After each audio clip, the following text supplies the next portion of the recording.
One way I like to start this is I remember the movie National Treasure, where Nicolas Cage discovers a secret message on the back of the Declaration of Independence.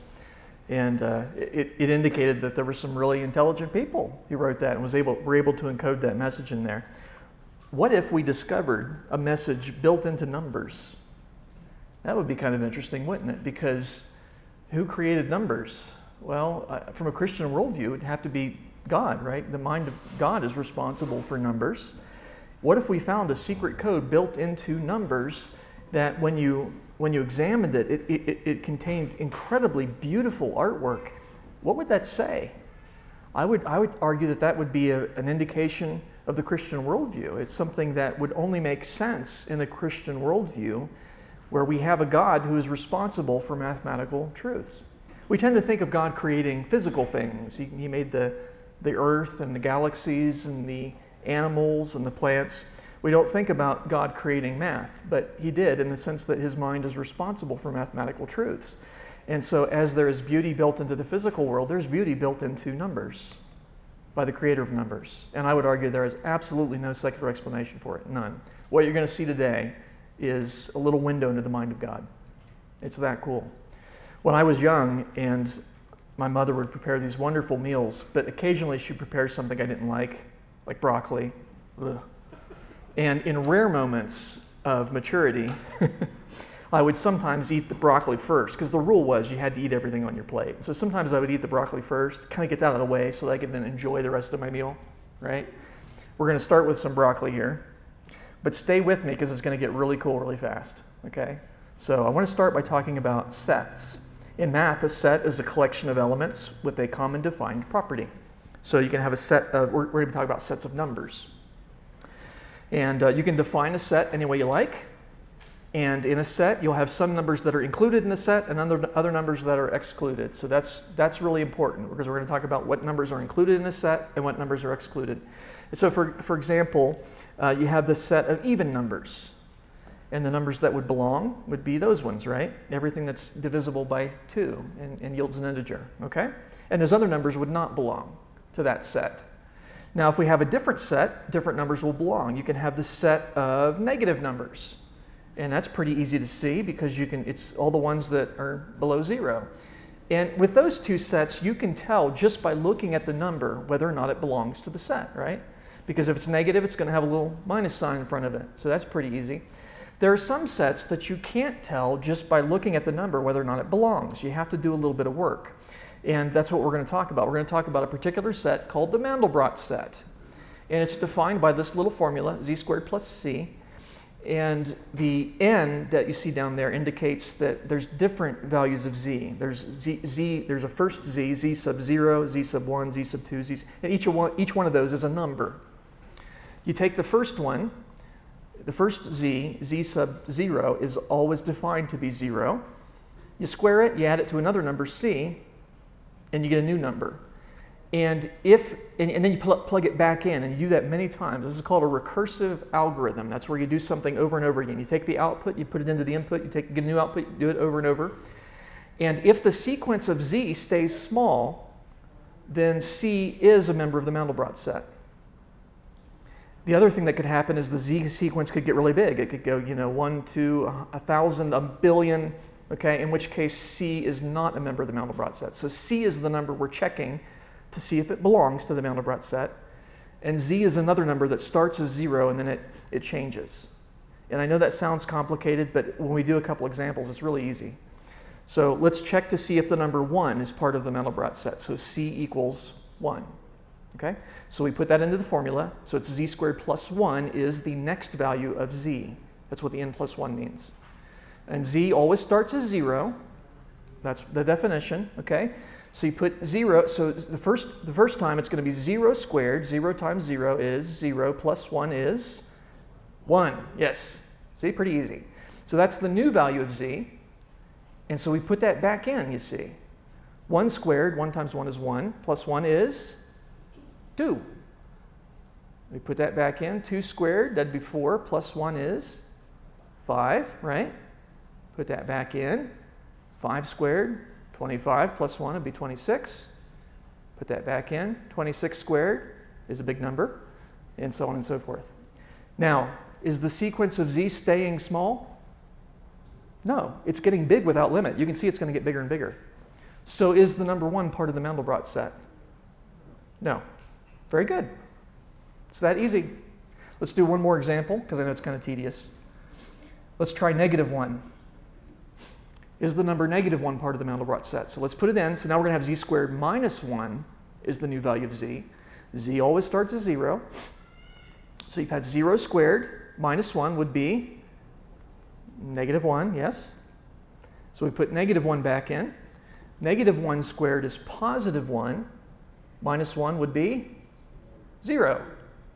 Oh, that's what we started with. Put that back in. 0 squared, -1. Oh, that's interesting.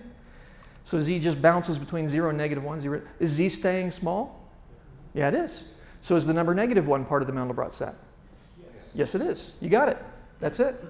So, and you could do that for any number. You just run it through that little formula, and you see if z gets big or if it doesn't. Sometimes it'll stay, like if you put 0 in, it'll stay 0. It won't go anywhere. Sometimes it'll bounce around a little bit, but it'll stay small. Other times it'll get really big. So it's as simple as that. There's one more little complication, and then we get to the really cool stuff, so stay with me. The Mandelbrot set also includes what are called complex and imaginary numbers, and I hate that terminology because imaginary makes it sound like they don't exist. They do exist, but imaginary numbers are a number that when you square it, you get a negative number. And the primary imaginary numbers are abbreviated by a lowercase I, and I squared is equal to -1 by definition. That's sort of the basic imaginary number. And imaginary numbers are hard for us to understand. They do exist. Again, it's just a name. But we don't have a lot of experience with them, because how can you have a number that when you square it is negative? That's hard for us to get, because a positive number, when you square it, you get a positive number, right? A negative number, when you square it, you get a positive number. And 0, when you square it, you get 0. So imaginary numbers are not positive, because when you square them, you get positive. They're not negative, because you square it, you get positive. They're not 0. So we have a number that is not positive, it's not negative, and it's not 0. And that's a little hard for most people to understand. But the way I like to think of it, it's kind of like when you're a little kid and you're first exposed to negative numbers. That's a little hard for you to understand when you're a kid, right? Because you think, well, I can have 1 teddy bear or 2 teddy bears, but how can I have -3 teddy bears? That doesn't make any sense, right? Negative numbers are hard. And then you get a little older, you get a bank account, suddenly you realize, oh, negative numbers make a lot of sense, right? Yeah, because we have experience with them. Imaginary numbers are the same way. They do exist, but most people never get experience with them because they only pop up in certain areas. They do exist, but they only apply in certain areas. How can we think about a number that's not positive, not negative, and not 0? Here's the solution I'm going to suggest to you. If we have a number line here, and the numbers to the right of 0 are positive, and the numbers to the left of 0 are negative, you can think of the imaginary number I as being right there. It's not to the right of 0, it's not positive. It's not to the left of 0, it's not negative, and yet it's not 0, because it's up there. So you can think of the imaginary numbers as being along a different axis, okay? And the rule is, of course, you can multiply I by any of the so-called, to add insult to injury, they call these the real numbers, okay? You can multiply I by any real number and get another imaginary number. And the number I behaves algebraically like any other number. It's just when you square I, you get a -1. That's the thing you got to remember, okay? So in our exploration of the Mandelbrot set, we're also going to include these imaginary numbers and complex numbers. Complex numbers have a real part and an imaginary part. And so you can think of them as being off axis. So the number 1 plus 1/2 I, the real part is 1, the imaginary part is 1/2 I, okay? And we can, it's kind of a neat thing because you can plot, it's a single number, it's one value, but it has two components. One component that gives you the x-axis position and another component that gives you the y-axis position. That's all there is to it. So what we're going to do is we're going to check to see which numbers belong to the Mandelbrot set. And this was something that interested mathematicians back in the early 20th century, but they had difficulty exploring this because to run that number through that formula, it takes time to do that. And back then, you would hire a calculator. Back then, calculators were people, okay? And you would hire a calculator, a person, to come through and do the arithmetic for you, or you do it yourself. Today, we have electronic calculators and computers which are even faster. So what we can do is we can we can take and make a map of which points belong to the Mandelbrot set, because it's interesting. You can't tell just by looking at a number whether or not it belongs to the Mandelbrot set. You have to run it through that formula. And so mathematicians were wondering, is there a pattern? And so they thought, well, let's make a map of which points belong to the Mandelbrot set and see if there's any kind of pattern there. And it turns out there is. So points that do belong to the Mandelbrot set, we'll color those black. Now remember, we checked -1, and remember how z went 0, -1, 0, -1, and so it does belong to the Mandelbrot set, yes? We checked that one manually. Had we checked 0, it would also, z would stay small. We checked the number 1, and remember how it got real big. Well, suppose we checked all these other values. Every point that's black is a point where the sequence stays small, so that that number does belong to the Mandelbrot set. Now, points that don't belong, we'll give them another color, maybe red. Remember, we checked the number 1, and z got really big, so it's not part of the Mandelbrot set. And we'll have the computer check all these other points, and we'll find that they do not belong. And as you check more and more points, a pattern emerges. So all we're doing here is just having the computer do what we did manually with those first few points. The computer runs it through that formula and see if z gets big or if z stays small. And when you check that for all these points, a really interesting shape emerges. This is a map of which points, which numbers belong to the Mandelbrot set. And it was something that nobody expected. You might think, well, a circle or something, but you get this incredibly complicated map. Rather fascinating. And again, we're just looking at all the black points are points that do belong to the Mandelbrot set. So you can see on -1, yep, that's black. In fact, they go out, the axis covers it, but there's points all the way out to -2. And that's the last one. There's no points beyond that belong. There's like a tail here. And all these points belong. So does -12 I belong to the Mandelbrot set? Yes, it does. It's black. Okay? Now, the thing that's interesting about this is not so much that we now have a convenient map. We don't have to go through and run it through that formula. The computer's already done it for us. What's really interesting is the map itself. It's absolutely fascinating. And in fact, I'm going to go ahead and remove the number line there so you can see the shape. This turns out to be a really interesting shape, and no one was expecting this. And nobody knew about this before 1978. No human being knew about this before 1978. And I've shaded it too. You might notice there's differences in color. Points that do belong to the Mandelbrot set, those are always black by definition. And points that don't belong, I've colored them red if the z sequence gets really big really fast. If it goes 1 to a million, a billion, then it's dark red. If it gets big but it does so slowly, z just kind of gets bigger and bigger, but it's 3, 4, 5, and it just kind of slowly stepping up. Then I colored it like a bright yellow, and so you can tell if a point is very close to being on the Mandelbrot set, it's brightly colored. If it's far away, it's dark colored, and if it's on the set, it's black. And that's just a nice color scheme to really highlight the shape here. So lots of interesting shapes here. The main shape that you probably notice is a heart-shaped structure called a cardioid. A cardioid is what happens when you roll one circle around another of equal size. That's the shape that you get. And you can see the main shape of the Mandelbrot set is a perfect cardioid. Why? I don't know. I'm sure there's a mathematical reason, but I don't know. And then the other shapes that you'll see growing off of it are these perfect circles, and they are perfect circles. One centered right here at -1 and so on. Perfect circles. And then the third thing that you'll see are these little squiggly dendrites that kind of grow off of it, these little antennae. And there's one that's perfectly straight, and that's the tail that you see there. Really interesting shape.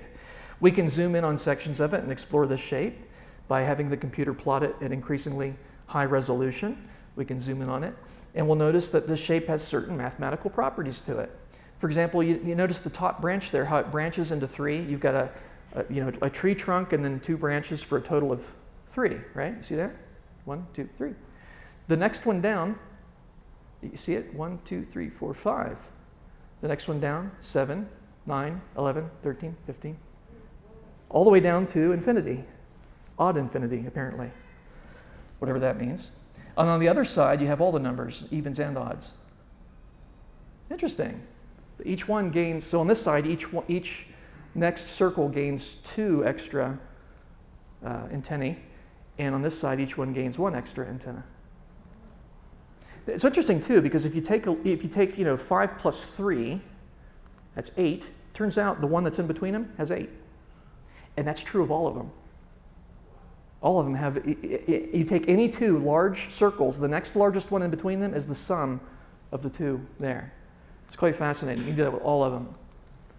And it works. Even the smaller ones, you can take those too. You just take the two biggest ones and the one in between them. The biggest one in between them is the sum of the two. So the Mandelbrot set somehow knows how to add, which is interesting. Now, I mean, it is a mathematical graph, so it's interesting. It's not surprising, I guess, that it has mathematical properties, but no one was expecting these particular properties. No one was expecting these little dendrites that would divide in ways that are mathematical. One of the most fascinating aspects of this Mandelbrot set, though, has to do with this, this little tail that you see off to the side there, off to the left. If you zoom, you notice there's a little black bump on that. And if we zoom in on that little black bump, the interesting thing about it is it's a baby version of the entire Mandelbrot set. Isn't that remarkable? Almost identical to the original. It's got the same cardioid structure. It's got the same circles growing off. It does have extra spikes on it. We zoomed in on a spike, and the baby version has extra spikes. That's kind of interesting. And you'll notice that it also has a little bump on the tail there. What could that possibly be? And of course, it's a baby version with even more spikes growing off of it, but the basic shape is unchanged. It's got a baby version too. Apparently, there's an infinite number of them. You could zoom in on this the rest of your life, and you'd never run out of little baby versions. So any shape like this that has miniature versions of the same shape built into it is called a fractal. So this is a fractal. It's one of the earlier ones it's probably the first one that was discovered in terms of complex math like this. So look how small that is compared to the original. Let's zoom back out to the original. Tiny, right? Again, it gives you a little window into the mind of God, because I'm going to suggest to you that the mind responsible for this shape is the mind of God, right? And by the way, if you're wondering, there's not a bigger version. This is the alpha. This is the atom right here, okay? And because he's not growing off of anything else. We can also zoom in on sections of the Mandelbrot set, and we'll find that when you zoom in on any section of it, really, any of these little squiggly things, you can zoom in, and you think, well, eventually we'll get down to the point where it'll be a straight line or something, but it never does. It's infinitely wiggly. And so you can zoom in on it literally forever, and it just keeps going and keeps going and keeps going. And you're thinking it'll stop at some point, but it never does. It never does. So you could spend the rest of your life zooming in on any one section of that, and it just keeps going. It's again, just a little glimpse into the mind of God. One of the really interesting places to zoom in on the Mandelbrot set, and that's what I want to do now, is just kind of explore this shape that has existed built into numbers from eternity past by the creator of numbers, but was only revealed really in the 1980s. No one knew about this. No one knew about the basic shape before 1978, and these details that we're going to see, nobody knew about that before the 1980s, because before then computers weren't fast enough to do this. It was in the 1980s where computers finally got quick enough they could plot this shape quickly and relatively quickly. We can do it a lot better now because computers tend to double in speed every 18 months. Zoom in on this valley here. We call this the Valley of the Seahorses, the one on the right there. And you can see it looks like kind of upside down seahorses. And by the way, the colors are arbitrary, other than the Mandelbrot set itself should always be black. That's what mathematicians prefer. But we can change some of these other colors just to keep things interesting. But I always code it so that bright is very close to the Mandelbrot set and dark colors are further away, and black is directly on the Mandelbrot set. So we're going to go over to this Valley of the Seahorses and zoom in on one of these upside down seahorses. Beautiful shape, really remarkable. And again, I have to explain what's happening here, because remember, bright means it's very close to the Mandelbrot set but not quite on it. And you say, but wait a minute, that looks like it's really far away from the Mandelbrot set. It's not. It's just that there's a thin black thread that's so thin that it's below the resolution of the computer that's going out there and wiggling around, making that shape. Okay? So that's why you're seeing those bright points are very close to a very thin black thread that's wiggling around and branching into branches. Fascinating shape and quite beautiful. So we've zoomed in an enormous amount here, and again, you're seeing a pattern that's built into numbers by the creator of numbers, and it's beautiful. We'll zoom in on the center here of this kind of spiderweb type structure. Now, I've found from experience, if you zoom in on the center of that, it'll go on as you can do that forever. You can spend the rest of your life zooming in on that. It doesn't really change very much. So I want to go off axis a little bit and see what these spiderweb strands are made of. So let's go to the side here. And they're made of even more spider webs, interestingly, which is interesting, right? Zoom in on those. You have these kind of, you have a twofold structure here. You have a central hub there and another hub there. And in the middle, you have 4 hubs. And then it goes to 8, 16, 32, 64. It's all the powers of 2. And if you go in on the dead center there, lo and behold, oh, it's another baby version. How about that? And again, the number of hubs is always, the number of little hubs you have out here, it's always a power of 2. So 2, 4,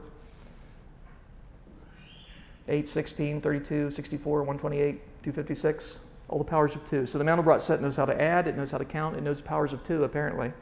Now remember the formula, z squared plus c? Could the z squared have something to do with the 2-ness here? That's a question we'll come back to. You can see the baby version's identical to the parent in terms of the basic shape. It just has extra stuff growing off of it.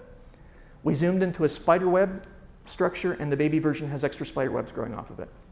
That's a common feature. Whenever you find a baby version on the Mandelbrot set, it will inherit the properties of the parent at that point, apparently. And look how tiny this is compared to the original as we zoom back out. I mean, it just gives you a little glimpse into the mind of God, really. God's mind is infinite. We'll go back to this valley. This time we'll go to the left, which they call Valley of the Double Spirals. It's really the same crevice there. And we'll zoom in on one of these spirals. I love these things. They remind me of spiral galaxies. It is a double spiral because if you trace this line right here, this arc around, you can see it goes in there. It skips this one, right? That's a different one. That one goes out that way. So it's 2 spirals that wrap together that never touch, except perhaps at the center. And again, you could zoom in on the center forever. And so I guess they don't ever touch because you could zoom in infinitely. Quite beautiful. We'll zoom in on a section of it though. And you get these amazing shapes, and it's just delightful, the patterns that you find in here, built into numbers by the creator of numbers. You have these little, I call them bow ties. They remind me of a little bow tie. It's 2 double spirals that intersect in the middle. And again, you have the 2 double spirals, and then it goes to 4 double spirals there, 1, 2, 3, 4, and then 8, 16, 32, and so on. And in the middle, again, you have a baby version. We zoomed in on a spiral, and the baby version is rotated. Have you noticed that? It's flipped left and right. It's actually been rotated around many times. So, but every one of those bow ties has a baby Mandelbrot in the center. So not only are there an infinite number of Mandelbrots built into the original, but each one of these, there's a baby there, each one of them has an infinite number built into it. So it's not just infinite, it's an infinity of infinities, if that makes any sense to you. It blows my mind. There is a science, by the way, of infinities in mathematics and advanced mathematics. There are different infinities. Some are larger than others. There are some that you think would be different, but they're the same, like the number of positive integers and the number of total integers. That's the same infinity, even though one completely includes the other. Very strange. But again, God's thoughts are infinitely higher than our thoughts. Let's try one more valley here. The Valley of the Elephants, they call this. This is the main cusp on the cardioid. Mathematicians like to give fun names to these things. So the Valley of the Elephants, and it's well named because it looks like a bunch of little elephants, one after the other, maybe balancing on a circus ball, right? You see that? See how their trunks curl up there? And then you get a reflection up on the ceiling there. Those ones are hanging from the ceiling. So if we go down and zoom in on a couple of these elephants. So again, you have these circles, circle growing off that, and then they branch out into elephants. So 1 elephant per circle. You got an infinite number of circles. They go into that valley. So we have an infinite number of elephants here, remarkably. And when we zoom in on them, we get these wonderful shapes. Zoom in on the elephant's trunk. You can see it curls infinitely into infinity. You could zoom in on the center of that forever. It would look the same. We'll go off axis here and zoom in on the side. And what do we see? It's beautiful. Again, you have these bow tie structures. This time they're single spirals because the elephant's trunk is a single spiral. It's 1 strand instead of 2. And so the miniature inherits that property as well. And again, if you zoom in on the center of these, it goes from 2, and then you'll see 4 in the next one, and 8, 16, 32, 64, and so on. And of course, in the middle, you get the baby version. Oops. At some point, even though this is an Alienware, PowerPoint says, I just can't handle it. Let me try resetting that there. There we go.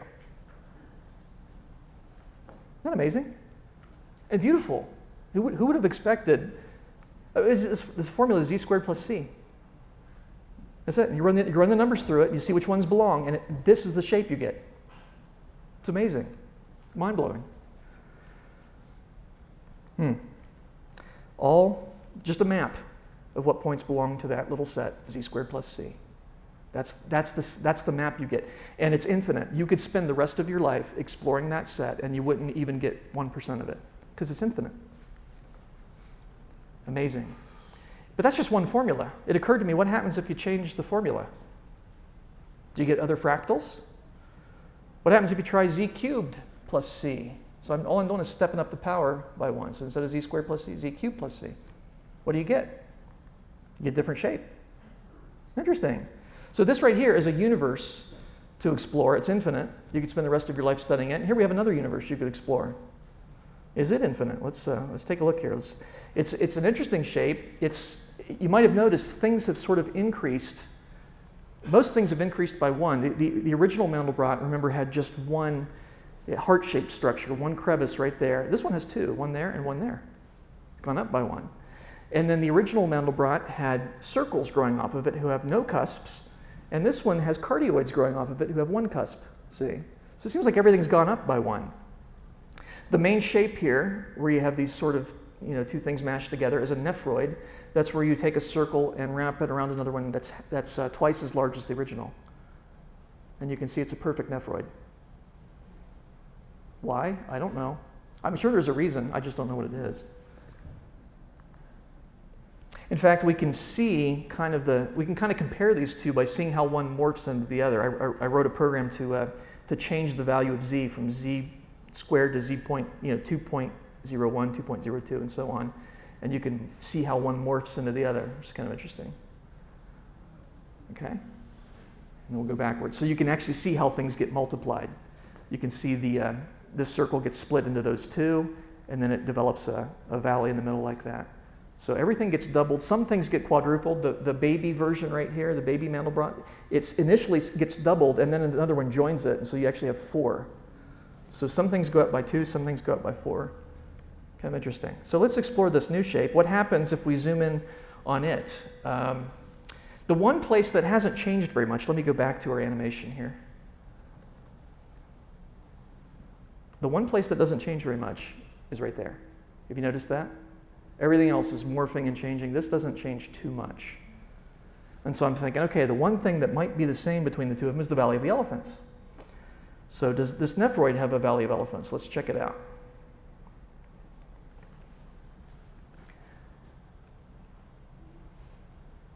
There are elephants.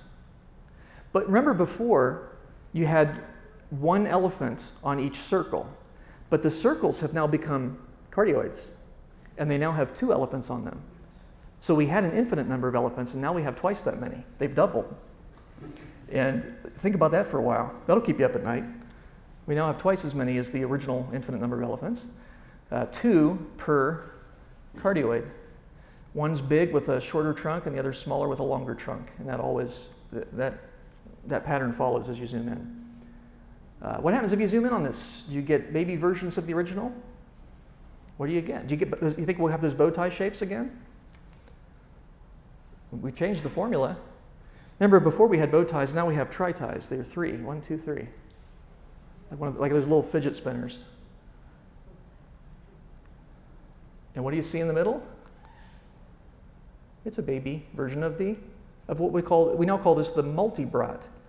There's the Mandelbrot, and this is a multiple of the Mandelbrot, so it's a multibrot. Amazing. So this is also infinite. It has an infinite number of baby versions, including these. These are baby versions of it. And you could zoom in on it forever. You can spend the rest of your life zooming in on that. And it just gets prettier and prettier. Is there a pattern to changing the formula? Well, we already saw z squared gives you the Mandelbrot set. Z cubed gives you this. Z to the 4th gives you that. Z to the 5th gives you that. Each one gives you a fractal. Z to the 6th. And Z to the 7th gives you snowflakes. See, each one has an increased number of, it gets an increased crevice. So you have 2 there, 1, 2, 3. 1, 2, 3, 4, 5. It's the power minus 1. So I stopped at Z7 because I like snowflakes. And if you zoom in on that, do you get baby snowflakes? You sure do. You sure do. Along with a lot of beautiful stuff surrounding them. Amazing. Absolutely amazing. I tried negative powers too. What happens is e to the negative 2. Now, a negative power is just the reciprocal of the power. So z to the negative 2 is 1 over z squared. That's the shape you get. Interesting. It's a different type of shape. Now, keep in mind, black means it belongs to the set. Color means it doesn't. So the entire universe belongs to this set except for this little section in the middle. It's inside out. Which kind of makes sense because we're taking it reciprocal. So it's an inverted multivrat. When we zoom in on it, we get these wonderful pebble-like structures. It's quite beautiful. The way they overlap gives it kind of a three-dimensional look. It's not three-dimensional, it's just X and Y, but the way the pebbles overlap makes it look kind of 3D. If we zoom in on it, is it fractal? Well, the overall shape never repeats because it's inverted. But do you get the same kind of structures as you zoom in? Does it go on forever? Yeah, it does. Amazing. See, and you thought math was boring. It's mind-blowing. It's beautiful. And we would expect that because it stems from the mind of God. God has a sense of beauty. That's why we do, because we're made in his image. That's why we can look at this and say, wow, there's something here I can appreciate. It reflects God's character in some fashion. I tried other negative powers. So that's z to the negative 2. It gives you a threefold shape. Z to the negative 3 gives you a fourfold shape. Z to the negative 4, z to the negative 5 is another way to make snowflakes. They're inverted now because most of the universe, the black is on the outside, the color's on the inside. So what does all this mean? Is this just all pretty pictures? Is it all sound and fury signifying nothing? What causes the beauty in fractals? What causes the complexity in fractals? Let's start with the beauty. What causes it? What are some explanations for this? Is it the man-made color scheme? Now I picked the colors, right? Human beings decided the points that belong to the set should be black. Points that don't belong, hey, pick any other color, anything but black. And I picked several different color schemes. I think they're pretty. But have I, by picking the colors, made this beautiful? And I would say no, because even if you take away the color, it's still beautiful. There's something about this shape that's attractive to our eyes. And so I would say, no, I think the color enhances it, brings it out a little bit, but it didn't create the beauty. The beauty's already there. The beauty's built into the numbers. The man-made color scheme just enriches it a little bit. Maybe the way salt brings out the flavor of a good food. It doesn't create the flavor, it just kind of helps it along a little bit. But the beauty's there. It's already there, it's built into math. Did the computer create the beauty? You might think that. I used a computer to plot those, but remember, we did the first 2 points manually. You don't need a computer to do that. You could theoretically sit down and do the calculation. I mean, it would take forever, it would be tedious, but you could do it. The computer didn't create these shapes, it simply revealed them in a way that's much faster than we can, because it can do math quickly. When these shapes were first discovered, and computer programmers and mathematicians were looking at these, some of them thought, well, maybe it's just an artifact of the way the computer's working. They now know that's false. That's been demonstrated to be false. These shapes are real. They're built into numbers. The computer reveals them in the same way that a microscope does not create bacteria, but it allows you to see the bacteria. The computer allows us to see these shapes quickly. Did people make this? Well, we defined the set, z squared plus c. Somebody said, what points belong to that set? And we get to choose the formula. But once we choose the formula, the map is determined by the properties of numbers and the relationships between them. So human beings didn't create this, nor could we. It's infinite, right? We can't create infinite things. Nobody sat down and said, I'm going to make this heart-shaped structure and then draw some circles around it, and then I'm going to do an infinite number of them. You can't do that. We don't have the time. People didn't make it. People were surprised when this was discovered in the 1980s, and some people doubted it initially. Benoit Mandelbrot was the programmer at IBM. The set's named after him, Mandelbrot Set. He was astonished. And when you zoom in on it, you get these incredible shapes. Nobody was expecting that. Nobody said, let's make a valley and draw some seahorses here. No human being did that. The beauty is built into math. And we don't have any control over mathematical relationships. We don't make 2 + 2 = 4. That's just what it is. We don't have any control over that. We discover mathematical truths. We don't create them.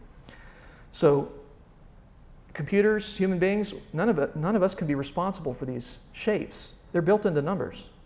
What causes the complexity in fractals? The fact that they can add, 5 plus 3 and you get 8, and they know the powers of 2 and the powers of 3 and so on.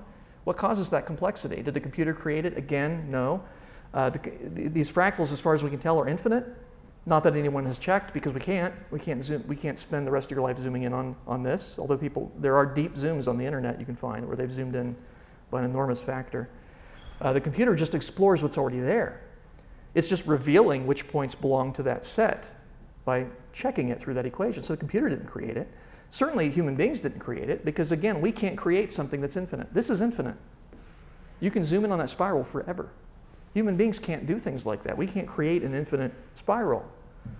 It'd take the rest of your lives just to do one, and there are an infinite number of spirals in the Mandelbrot set. It's not just infinite, it's an infinity of infinite. Did the formula create it? Well, this is kind of interesting because, of course, we did choose the formula. But we found that when you change the formula, you still get fractals. And so it turns out the formula, and by the way, not all formulas will give fractals, but a lot of them will. And so it turns out there's something built into the numbers. It's not the formula, because we changed the formula, you still get a fractal. So it's not that we just got lucky and happened to get a certain formula that has this amazingness built into it and no other formula does. No, they all do, or a lot of them do. So the formula didn't create it. The formula simply defines it. The formula defines it, but the shape is determined by the properties of numbers. The shape is built into math. What is math? You ever thought about that? These things that we use every day, but you don't really, how do you define it? Mathematics is the study of the relationship between numbers. That's the dictionary definition. So when you're studying math, you're learning about how numbers relate to each other. But what are numbers? It's interesting too, because again, we use numbers every day, and yet, have you ever tried to define what a number is? It's kind of weird. It's like, defining consciousness. How do you define that without using a synonym that means consciousness? What is a number? The best I could find, I looked through a number of dictionaries, the best I could find for a definition of number is that numbers are a concept of quantity. I think that's probably the best we can do. They're a concept of quantity. Now, concepts exist in your mind, okay? And so when we think, you can think about a number, but you can't actually touch a number, right? They're concepts. They exist, they're abstract in nature, not physical. Numbers are not made up of atoms. They exist in your mind. Now, you can write down a number. Well, there's the number 3, right? That's physical, right? Is that really the number 3? Because if that's really the number 3, then there is no more number 3 because I just destroyed it. And so children will now have to count 1, 2, 4, and so on, because there's no, you saw it, you said that was 3, and then I removed it, so it doesn't exist anymore. That was a representation of 3, right? 3 is a concept that exists in your mind. Written numerals are not numbers. They're representations of numbers. And we get to pick how to represent numbers. So, if you're in Rome, use Roman numerals, right? You represent 3 with those lines. But if you use the Arabic system, it's a little squiggly like that. So we invented numeral notation. There's no doubt about that. And we could have done that differently. But numbers themselves are abstract. We didn't create them. We just invented numerals to depict them. But laws of math are conceptual. They exist in the mind. Where do laws of math come from? Did they evolve? Did numbers evolve? Well, no, right? Because it's not like 7 used to be 3, but then it evolved. Doesn't make any sense. See, biologists, secular biologists, like to use evolution to explain the complexity we find in the world of biology. They say, well, why is this animal so incredibly complicated with all these parts working? They say, well, it didn't start that way. It started out very simple and then gradually evolved. Math didn't evolve. Has 2 plus 2 ever equaled anything other than 4? Of course not. It's absurd. Math doesn't evolve. It has an eternal, transcendent quality to it. Were laws of math created by people? Did people sit down and decide, well, 2 plus 2 should equal 4? No. They discovered that. See, if they were created by people, then we could have created them differently. We could say, okay, in our society, 2 plus 2 is going to equal 3. Now, you tell an architect about that, and if they're going to build a successful building, that's not going to work. Because mathematical truths were not created by people. We discovered them. Pythagoras didn't decide, hey, these 2 legs in the triangle, you square them, that should equal the square of the hypotenuse. He discovered that. He wasn't the first, but he proved it. He showed mathematically that it has to be the case. He didn't create it that way. It's not like we could make triangles be anything other than what is held to by Pythagoras in Euclidean geometry. Do they come from the universe? Some people will argue that, but math goes beyond the universe, because the universe, we can only see so far in space, but in math, math involves infinities, and infinities of infinities. You can do things in math that you can't do in the physical universe. In the physical universe has 3 dimensions of space, 1 of time, and maybe there's some others in the quantum realm, I don't know. But in math, you can have any number of dimensions. You can have an infinite number of dimensions. There's a thing called Hilbert space in mathematics where you have an infinite number of dimensions, all perpendicular to each other. So math applies to the universe, but it didn't come from the universe because it goes beyond it. You can talk about the 4-dimensional hypervolume of a hypersphere. I've calculated that. It's meaningful, but it doesn't exist in the physical universe because the physical universe has 3 dimensions of space.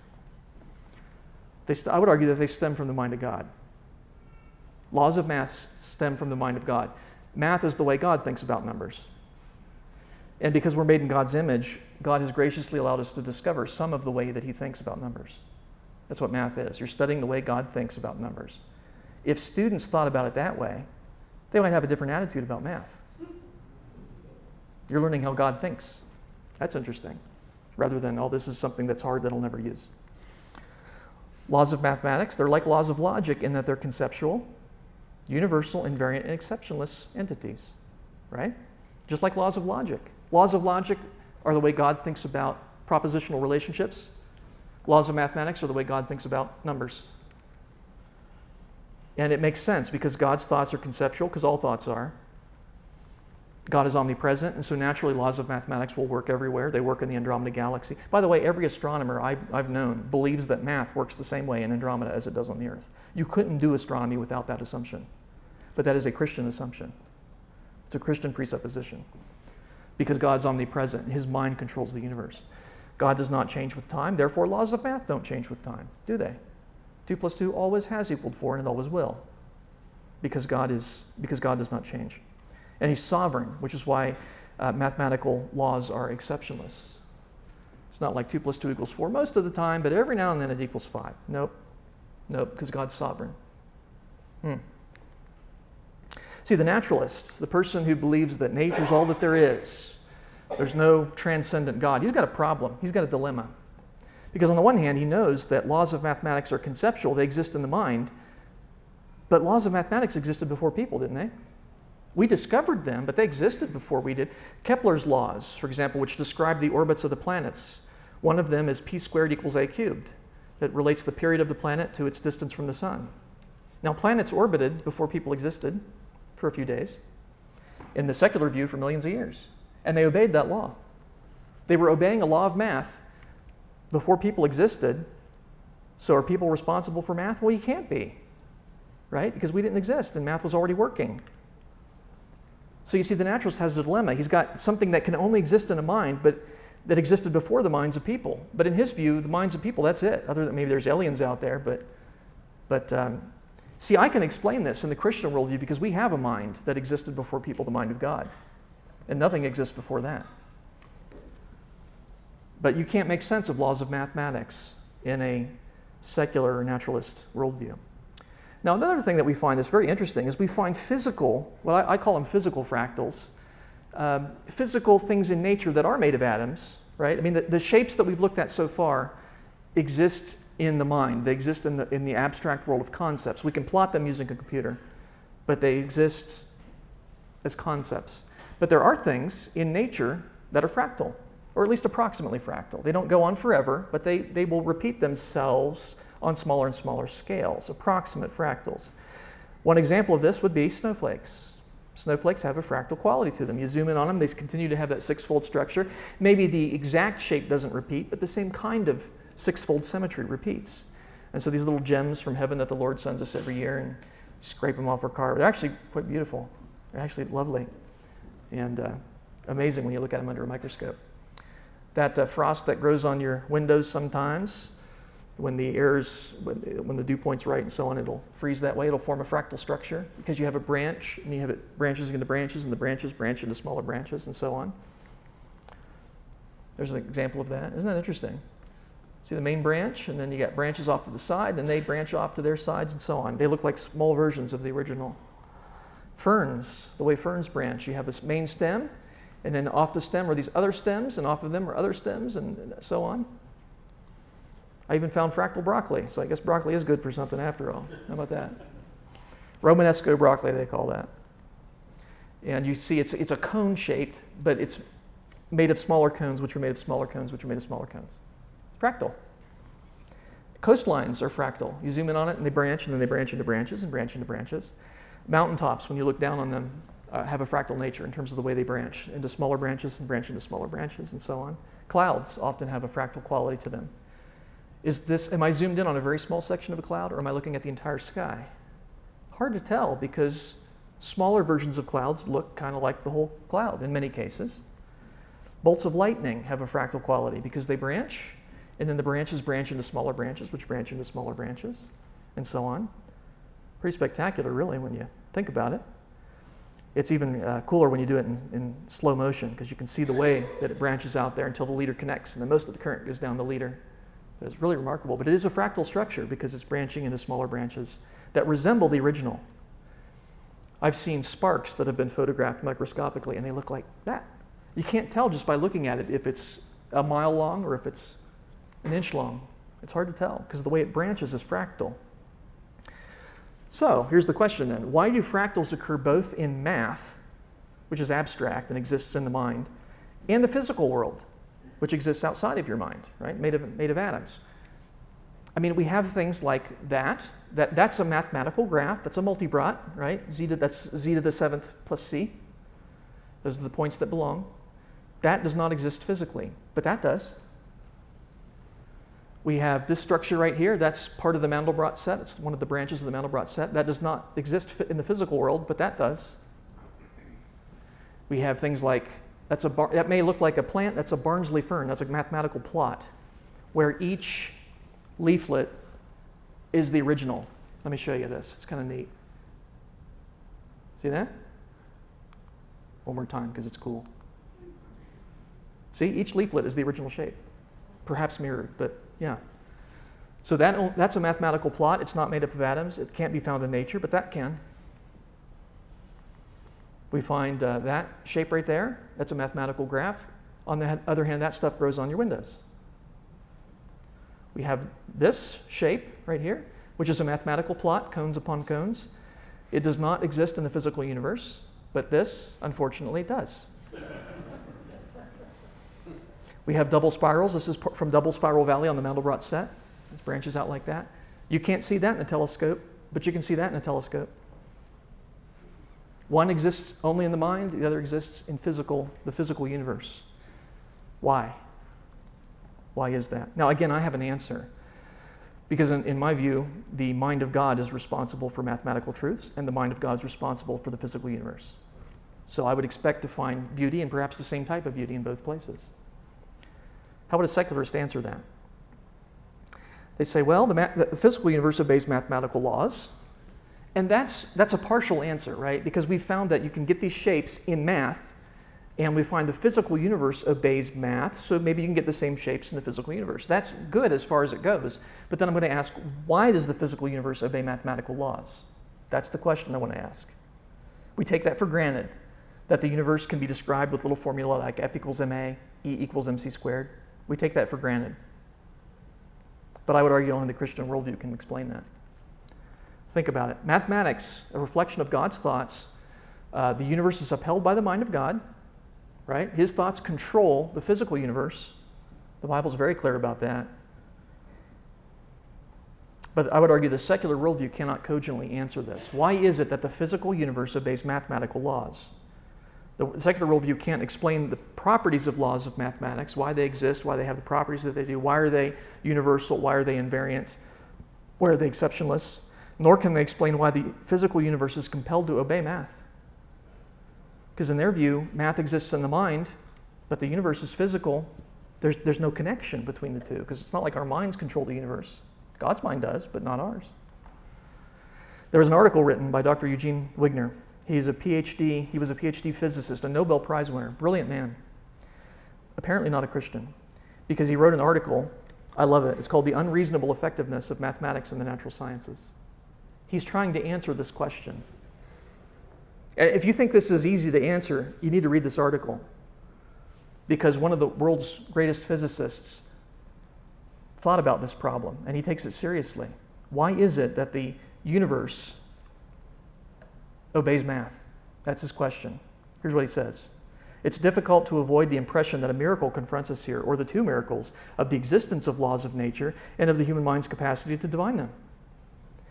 What he's saying is it's amazing enough that there are laws of nature. And it's even more remarkable that we can discover them. They're congenial to human thinking. That's convenient. How do you get that in a chance universe?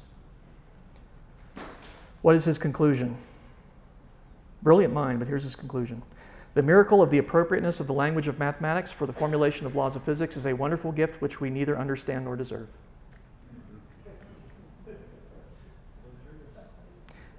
One of the most brilliant physicists, again, a Nobel Prize winner in physics.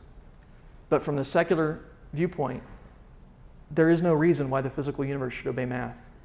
A brilliant mind couldn't come up with it, and neither has any other since then. I can explain it because I'm a Christian. The biblical worldview makes sense of the miracle of the appropriateness of the language of mathematics for the formulation of laws of physics. Because the same mind that is responsible for math is the mind that's responsible for upholding the physical creation. So of course the physical creation will obey math. It has to. It's controlled by God. I can make sense of this. Secularists can't, even brilliant ones. And I'm not putting him down. He's a brilliant guy. And I appreciate his honesty. So we've seen that beauty of infinite complexity is built into the numbers. You could spend the rest of your life exploring one seahorse in Seahorse Valley of the Mandelbrot Set, because it goes on forever. And there's an infinite number of those seahorses. And then you could pick a different set. It's incredible. Numbers are abstract. They're conceptions of quantity. They exist in the mind. Concepts require a mind. But numbers, I would say, are a reflection of the way God thinks. That's why I can have numbers existing before people exist. I can have laws of mathematics that existed before people existed because they reflect God's thinking. We discover laws of mathematics. We don't determine them. When the Greeks discovered that not all numbers could be expressed as a ratio of two integers, they hated that. It was really interesting. They liked rational numbers. They did not like numbers like pi that cannot be expressed as a ratio of two integers exactly. They hated that. And that shows that people did not invent math. We discovered it, and that was the first time that something was discovered that was totally unexpected and undesired. But it shows that God doesn't think the way we do, and we need to respect that. The secular worldview cannot account for the existence and properties of numbers or of mathematical truths. And the fact that they apply everywhere, the fact that they're universal and invariant, they don't change with time. Christians can, but not secularists. Numbers existed before people, yet they're conceptions, meaning they require a mind. And so I would argue that numbers make no sense in a secular universe, an atheistic universe that evolved and then eventually minds came to exist, because planets were obeying Kepler's laws before human beings. Math existed before people. Laws of mathematics are universal, invariant, abstract entities, and that reflects God's thinking, doesn't it? We found that the physical world contains fractals, but the secular worldview cannot account for why the physical universe obeys mathematics. I can. If you're a Christian, you can. You say, well, it's the same God. Of course they're going to go together. And for that matter, the human mind's capacity to discover some of these, because we're made in the image of God. Of course we can do some of these things. God, that's a gift that God's given us. It makes sense from the Christian worldview. The universe is controlled by the mind of God. God's revealed himself to us. Praise him for that. Otherwise, we couldn't do any of this. This presentation is available on DVD, The Secret Code of Creation. You'll find it out there. And because it's so beautiful, we put this one on Blu-ray as well if you want to get that. It's really very pretty on the Blu-ray especially. You get that high definition. And I'm really excited about this. The book is now out. And it's only been out for like a month now, or a month or two. So the book on Fractals, The Secret Code of Creation. And it's designed, it's an easy read. You already know the difficult part. Chapter 1 goes through that, showing you how to, check to see if Z stays small or gets big. The rest of the book is exploring these shapes and thinking through the implications for the Christian worldview. It's just a fun read. It's a coffee table style book full of beautiful full color pictures of fractals. I think anyone will pick it up and go, wow, that's beautiful. And hopefully they'll read it and recognize that only Christianity can make sense of those shapes, and they'll get saved. That's what I pray. So maybe get it for a friend. Read it yourself and then maybe give it away to a friend, or put it on your coffee table as a conversation starter. But it's a fun resource. By the way, I've also included software with this. And including the software, I actually wrote the program that plots the particular graphs that you've seen here tonight, and I'm sharing it with you. If you get the book, you can get the program as well. And it's on a CD, and you can also download it too. There's a download link, because I know a lot of computers don't have CD drives anymore. The CD also has all the pictures that are in the book on the CD. And the cool thing about the program that I wrote, if you use that one, and I put other software on there too, if you use the program that I wrote, you can take the pictures in the book and drop them into the program and continue to zoom in on them. It knows where they're at. So you can explore the images in the book even further, which I think is kind of fun. It's a new universe for you to explore, one that our ancestors knew nothing about. Ultimate proof of creation, I'm going to be talking about that tomorrow, how to give a bulletproof argument for biblical creation. Yes, there is one. And that book's all about that, as well as the DVD presentation. Understanding Genesis. Yes, Genesis really does mean what it says, but how can I argue that with someone who disagrees and says, well, it's poetic, or it doesn't really mean what it says? Discerning truth, how to spot logical fallacies and arguments. We talked about that. Created Cosmos. This is the planetarium show I wrote for the Creation Museum. We put that on DVD, and I think it's really neat. It's a fun. It's not a lecture. It's a journey through space. It's a short movie from a biblical creation perspective.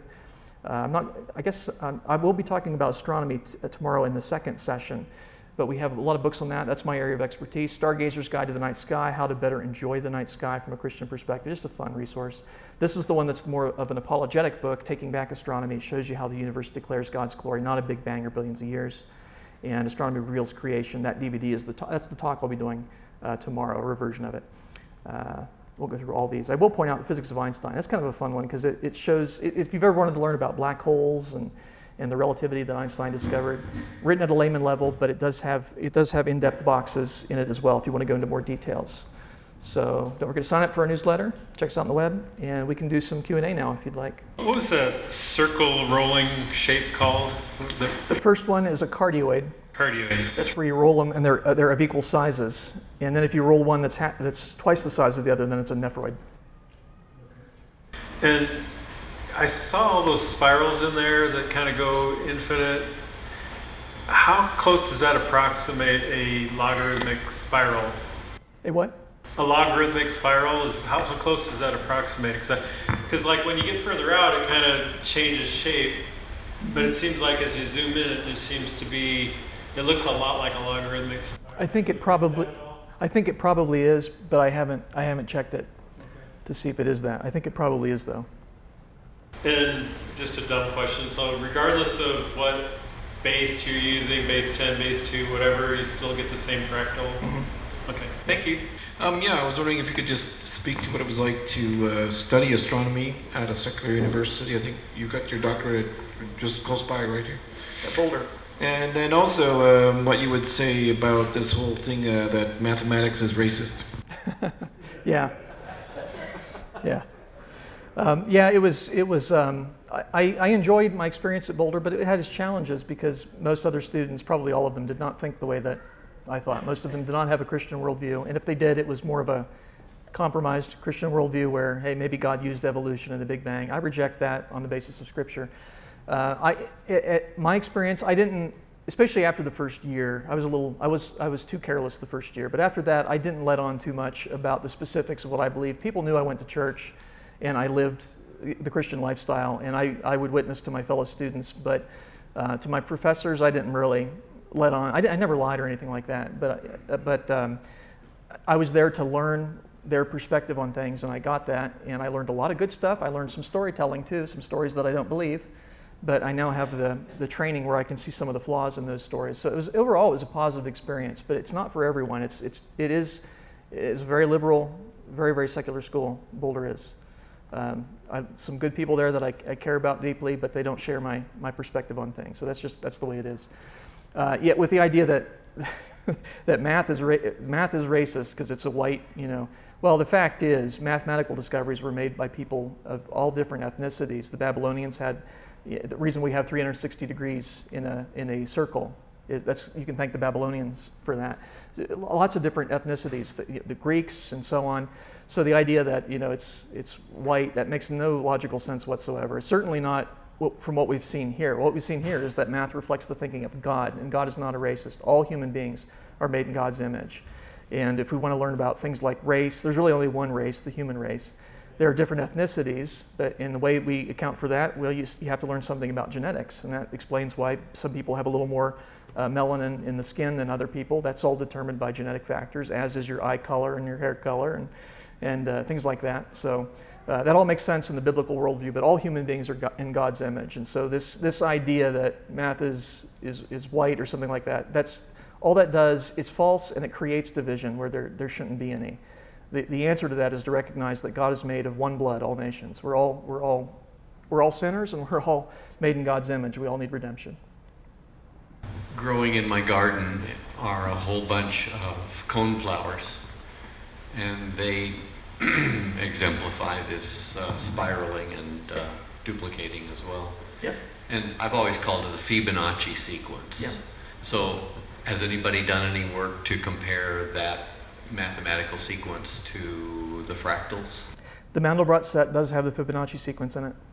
If you go to if you remember those bumps where you had the 3 and then it branched into 5, if each time you go to the next bump, you'll get the Fibonacci sequence. The next largest bump between the two, you'll get the Fibonacci sequence. And Fibonacci, I think, was an Italian mathematician in the, 16th or 17th century that sort of discovered it. And somebody has called it the fingerprint of God. I think this does it more so. Mm-hmm. Yeah. Then the other question I have relates to the technology. I don't know how else to ask this, but to say, how is the image able to transcend the pixel limitation? Because you can just keep zooming in, zooming in, zooming in, zooming in. Mm-hmm. So is there some program that you write into your computer so that it can do that, or how do you do that? Mm-hmm. It's the software. You'll get this if you get the book. You'll get the software with it too. And let's see if I have it on here. I think I have it on here. Here's the release version. So this is the software. It'll look like that. You'll hit plot. You'll get the Mandelbrot set. You can draw a square and then like that. And it'll just keep going back into... Yeah. It has arbitrary precision, so you should be able to do it until your computer runs out of memory. Well, that to me makes it three-dimensional, sort of, but is there any mathematical twist you can put on the formula to go three-dimensional or not? Oh, that's a great question, and there's a chapter in the book on 3D fractals and the exploration for them. It's not easy to answer because the question of is there a 3D version of the Mandelbrot set is an open question in mathematics. It has not yet been discovered. There are several attempts, and there's a chapter in the book that goes into that. I think it's fascinating, so I hope you'll get the book and enjoy that chapter. But the closest they've come is called the Mandelbulb, and the Mandelbulb it uses vectors instead of numbers, and so you have to modify the formula a little bit. And you get something it's fractal, kind of, but it's not quite there. We haven't quite got the true 3D Mandelbrot set yet. But there are 3D fractals. There are 3D fractals. And the book will show you pictures of those. And I've included on the CD some of the software that'll let you graph those as well. But the one I wrote here is just the 2D versions.